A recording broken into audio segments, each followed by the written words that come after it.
Hey folks, Quilly here, and welcome to Let's Try One Deck Dungeon. One Deck Dungeon is a real-life tabletop game that uses cards and dice to give you a sort of dungeon crawl, roguelike kind of experience. And what's great about it is you can actually play it one player. In fact, I would say that the default way to play One Deck Dungeon is as a solo thing, although you can also play it two players, and if you combine two sets, you can play it with 3 or 4 players. I've played solo, I've played with 2 players. I really enjoy the real-life tabletop version quite a bit. This is the digital version, which is currently in early access. I don't know what their full roadmap is. I don't know when things will come out in terms of extra features. I feel like at this point, we've got a situation that is basically in line with the real-life tabletop game. I gotta say, the graphics aren't gonna, win any awards or anything like that, but it is fully functional. In the time of recording this, I think I'm on version 0.6. They just added the ability to have your 2 heroes over there. The real-life game does have a sort of optional mode where you can have sort of persistent progression to give you permanent buffs going forward, because it is quite difficult, especially the higher difficulty dungeons here are very tough to take on without that persistent system, so maybe that's something they're planning to do. I don't know. Let's go ahead and take a look. Alright, so there are 5 dungeons to choose from in this current build here, and the number of dots below the name of the dungeon here is the difficulty. So the Dragon's Cave is considered to be the easiest, and Lich's Tomb and the Minotaur's Maze are considered to be some of the most difficult. And you can choose 1 or 2 heroes. The way the game works is such that going with 2 heroes isn't necessarily any stronger than going solo because of how the level up mechanic works, more or less. The best way to tune the difficulty is by going through these settings over here. The game does default here on novice mode, but we're going to go ahead and play on veteran, which is the baseline experience. Now, the Dragon Cave is the one I'm going to choose here, the easiest. I'm probably still going to get destroyed because it's not an easy game. If you right-click on this, you do get a list of the card effects. Now, I'll explain how the game works once I get into it. It's actually super easy to get started on.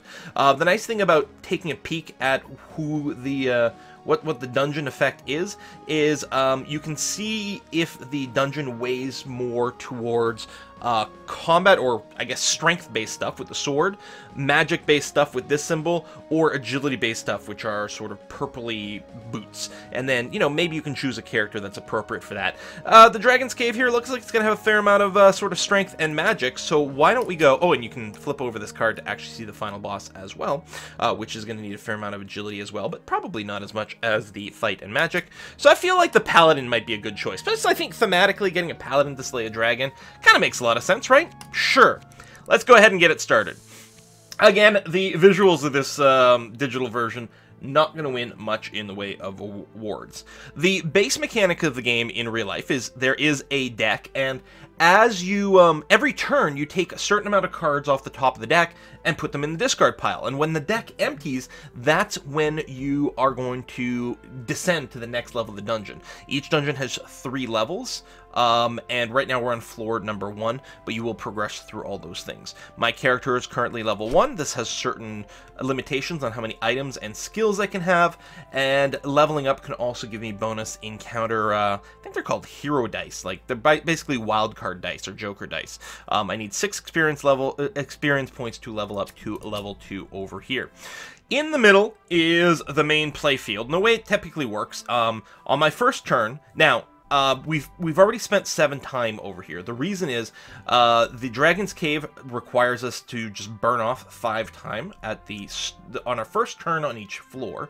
So we ate 5 time that way, and each turn basically costs you 2 times. So that's why we're at 7 over here.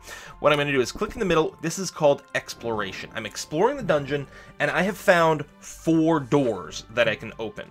I'm then... Again, I spent 2 time because it's a new turn. I'm going to click on a door. I'm going to kick down a door and see what's on the other side over here. And it looks like I got a fight. So there's Basically, there's fight, like combat encounters, and there's trap encounters. Here, we've got a goblin. Technically, this is a goblin swarm, in fact. And this is the stuff that's on the goblin card. In addition to that, because we're in the Dragon's Cave, there's some effects going on over here.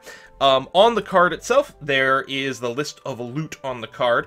For every time you defeat an encounter, you get to choose if your reward will be an item, a skill, or experience points. And so you can see what those are right away, and maybe it'll make you decide to flee. There's no penalty to fleeing, other than the fact that you've already spent the 2 time over here, and you won't get any loot. So, we're going to go ahead and encounter the goblins here. I don't have much in the way of agility, but my fight's not too bad, so hopefully we will be okay.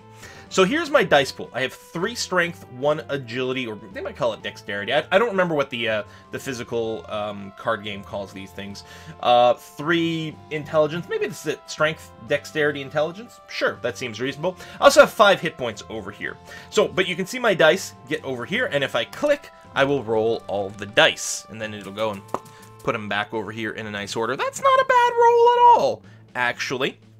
So, to defeat this encounter, well, first of all, I can end the encounter whenever I want. By doing that, I will suffer the consequences. In this case, I will take 3 points of damage and lose 2 extra turns. And you can see all these little boxes over here, and that shows you why you're going to get whatever you get. I'm going to lose 2 time, because there's a time icon over here and a time icon over here. Now, it looks like I should lose 5 hit points over here, but I'm only going to lose 3, and I believe that's because of my armor here. For every 2 hit points you would lose, prevent 1. You cannot prevent damage otherwise. So, as a paladin, I'm a little bit more tanky, but I can still go and fill out some of these boxes. Now, one of the things is, any box with this little armor token over here, you have to go and defeat this box first before you can put cubes anywhere else. So I'm going to need 4. It's got an X here because it's a swarm encounter. It's got the wild card level, or, you know, value for this. But there's only 1 door open right now, so it's only got a value of 4. If you're opening doors and fleeing, these swarms do get very dangerous, but this one should be okay. So I got to put in 4 strength-based damage here before I can cover anything else. Now, annoyingly, I didn't roll any 4s or above on my strength dice. Now, this is a large box, which means I can put more than 1 die in there. So there you go. So I can do this. That will go ahead and cancel out the armor, and then I can go and deploy my dice somewhere else. So, like my 6 dexterity dice over here, I can go, for example, and cover up that one. That's not too bad. My 3 strength one, I can cover up either this one from the goblin or this one from the Dragon's Cave. It doesn't matter. Either way, the consequences get reduced over here. Now, there are no blue slots over here, so I can't place these dice as is. However, you always have the option of converting any 2 dice into 1 heroic die, or wildcard die. And what'll happen is, it'll generate a die that's the same value as the lowest die you put in here. So I put in a 5 and a 6, which means I get a 5 wildcard. So I'm going to go ahead and put that down there. I mean, I can put a 6 there. There's no reason I couldn't overkill it.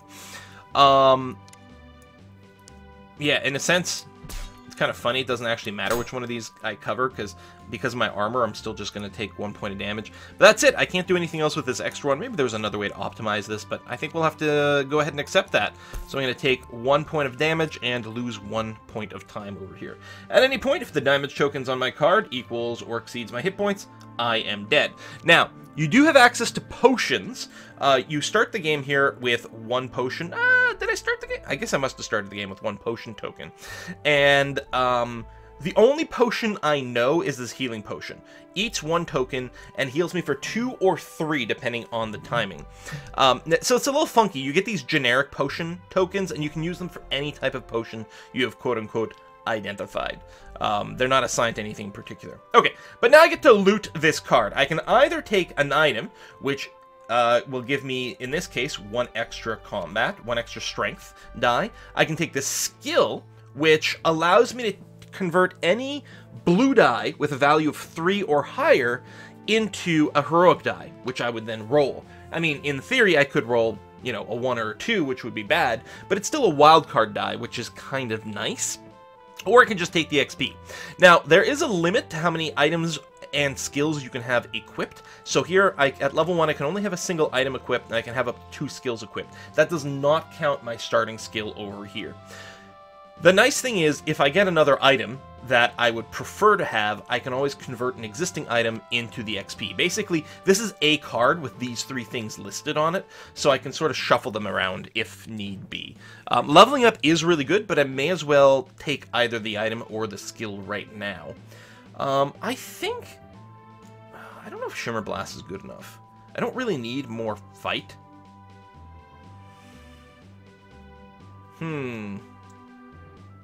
Well, I will take this, but what I'm hoping to do is replacing it maybe with a dexterity one. Some of the skills give you +1 die and +1 hit points, which is really nice. So let's open another door and see what we've got. Big Ogre. Now, I think this is a particularly tough fight. Yeah. So, every hero also has a heroic feat of some kind, which tends to generate these heroic dice, these wildcard dice. The Paladin generates these dice anytime I open the door, and it's an encounter that's worth 4 or more XP. It generates a heroic die, which I can store over here. So this Ogre fight is quite tough. It is a 4 XP fight. The item for it would give me +1 intelligence, if we're calling it that, as well as an extra hit point. I do get a warning that I'm at the item limit, but that's okay. I can still do that. This skill is great because it's free. Discard any number of value 5 dice. Gain that many 6 fights. It's interesting. And then, of course, there's just lots of XP. Now, there's a chance I could take this guy. I don't have much in terms of the agility aspect, though. But you know what? We're brave. We're going to go ahead and fight this. Sure, it's fine. I don't know if this is the right decision, but we're going to go ahead and do that. So I'm going to use my heroic feat here to generate an extra heroic die, which, ooh, ended up being a 6. That's very nice. And then I'll roll my regular dice. Shooka, shooka, shooka. Okay, lots of really high numbers. Now, he has no armor slots, which is good. I think, first of all, we do have a 6 on our agility die, which is perfect. We're going to put it there. We don't need blue dice for anything. So if I say convert these 2 4s into a heroic 4, then I can put it there. That's not too bad. Let's go and cover up this thing. And then I don't know if there's a... I can't really do anything with this unless I convert it, but I don't think we need to. I mean, I can cover up that 9 that way, which saves me 1 damage. That saves me 2. That doesn't make a difference. Better do this then. The armor kind of, like, messes with the math a fair bit. So, either way, I can't avoid another point of damage. So, I'll do this one, which will at least save me 1 extra time card. So, I will take 2, but it's a good experience fight, so we're going to go ahead and end this encounter here. Again, there's probably something else I could have done here, but I'm trying to go fast for the sake of the video. Alright, this skill is interesting, but I don't know. I mean, that is a lot of XP, and I do want to level up, but I also really like the extra heart. So I'm going to take this item, mostly to demonstrate the swapping. Now, because I only had 1 other item in play, it automatically swapped it for me, but normally you would get a choice. So I lost the item that was giving me +1 strength, but it did get converted over here into its previous XP value, so I didn't lose anything. And now I have the +1 intellect as well as the +1 heart. Again, I'd still prefer maybe some agility to give me some options, but that's not too shabby. Skills are also really, really important, but the +1 heart guy is fine. He has pretty good art in this guy. Glooping Ooze. I have to spend 1 time for each one I roll. Well, it's no agility on anything, so we're definitely going to fight this bad boy. Roll them bones. Not the greatest set of rolls here. He does have armor as well. So... Ew. That is not terribly appealing. Wow, even with my wildcards, I can cover one of these up, which saves me a time. But I'm going to take 2 damage and lose 2 time, and there's...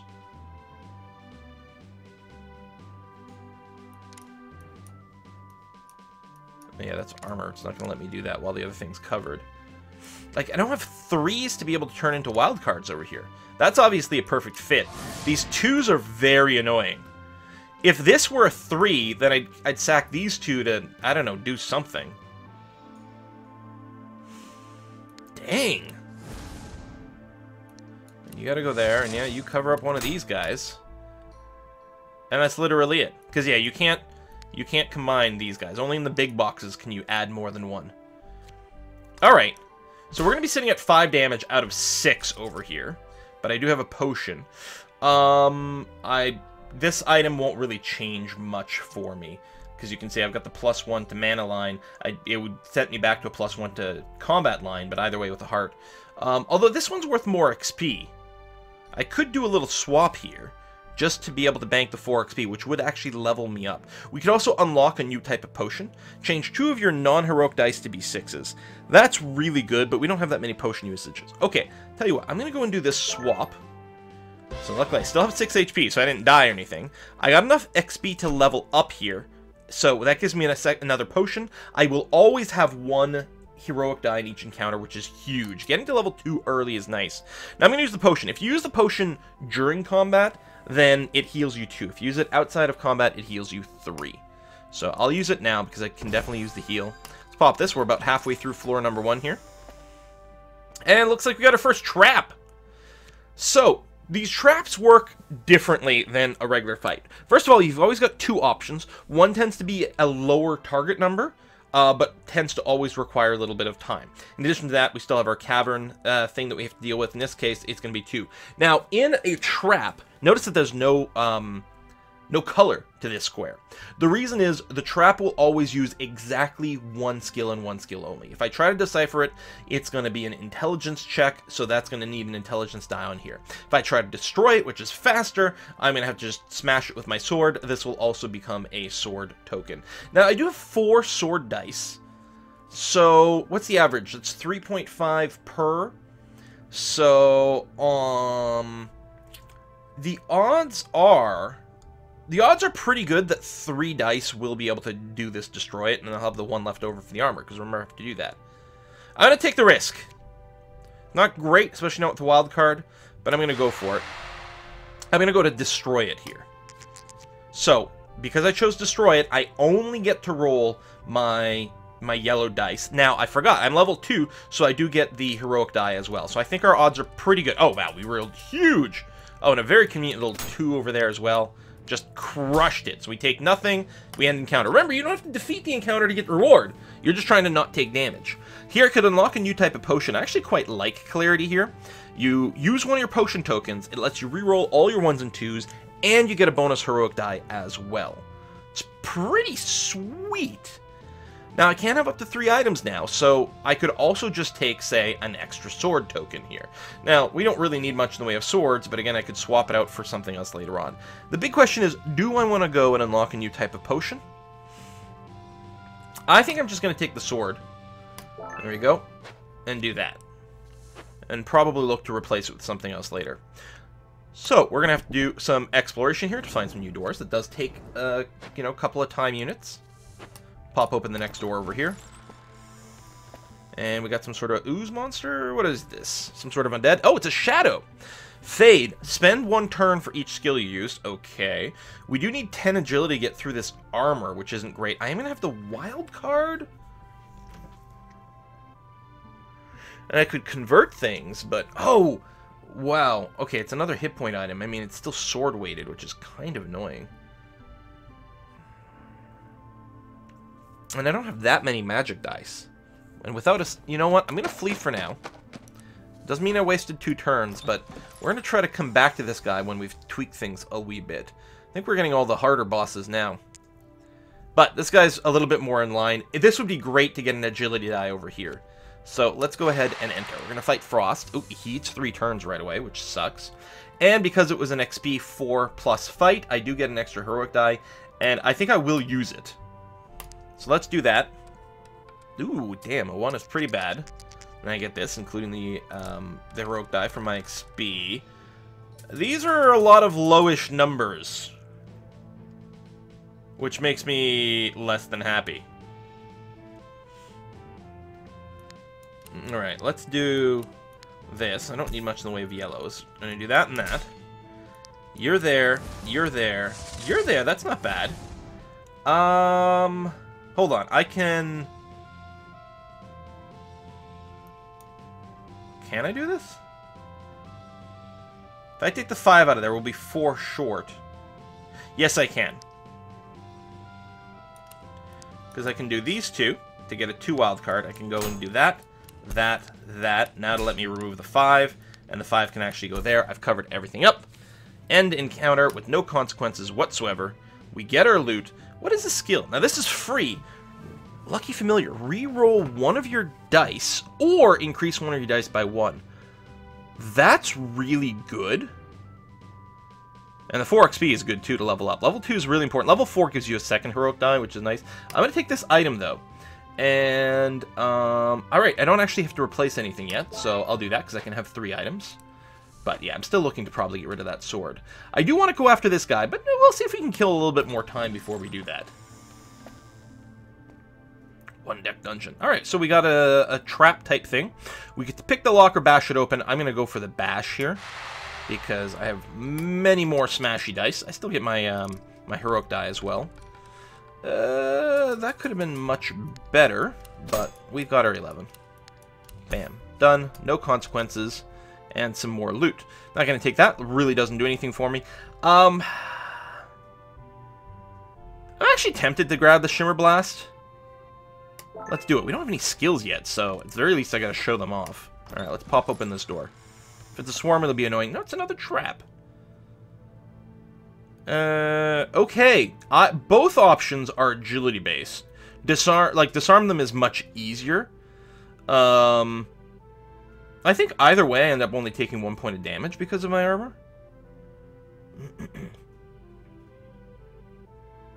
No, prevent 1. So if I fail this one, I'm gonna go. It's gonna eat some time, but that's okay. We're gonna enter it. I'm gonna choose disarm them. I have to put 2 on this as well, remember that. 3 dice.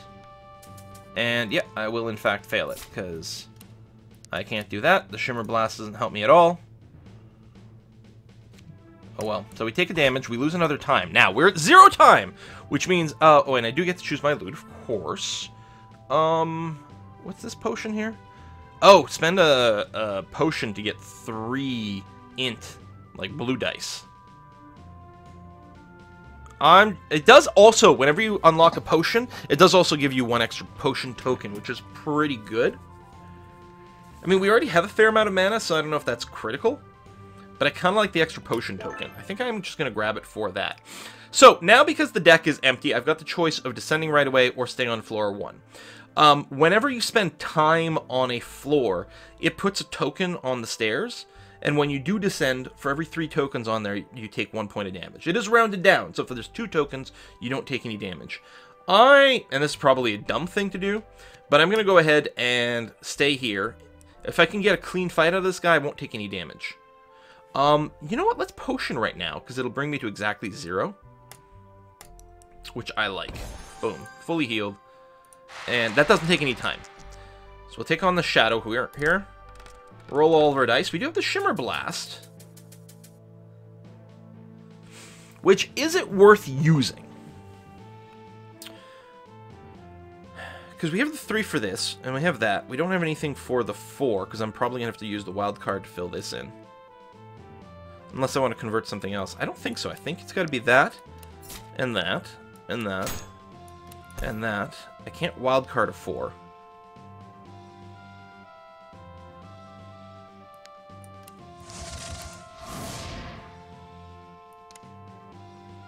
If I had, like, a couple of 3s, then I would turn those into a wild card.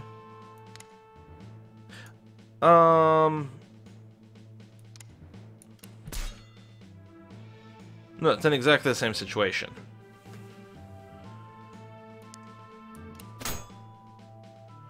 Because I could turn... Yeah, I mean, I've already got that. So I think we take this no matter what. Because turning this in... The Shimmer Blast... No, can't help. Alright. Point of damage. A turn, which results in a point of damage that I actually take, which does suck. Now...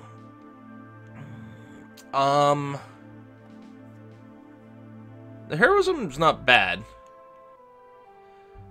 This item, I could replace the other one, just put the XP there. I could just take it for the XP, but no, I think I'm going to do this. So yeah, I'm at the item limit, so I can't just take this one. I have to replace one, so I'm going to click over here, replace the single blade with a blade that's got an extra heart as well. So now I will descend because there's literally nothing left in play, so I have no choice but to descend and go to level 2. Tell you what I'm going to do. I'm going to go ahead and put a cut in here. Notice on floor 2, we are now in our fights and traps. We're going to have a second die that we're going to have to put down to avoid some of the damage here. So while I've gotten more powerful, the encounters are a lot tougher just because of this mechanic, if nothing else. So yeah, we'll put a cut in here. We'll continue this in the next video on floor 2 of One Deck Dungeon.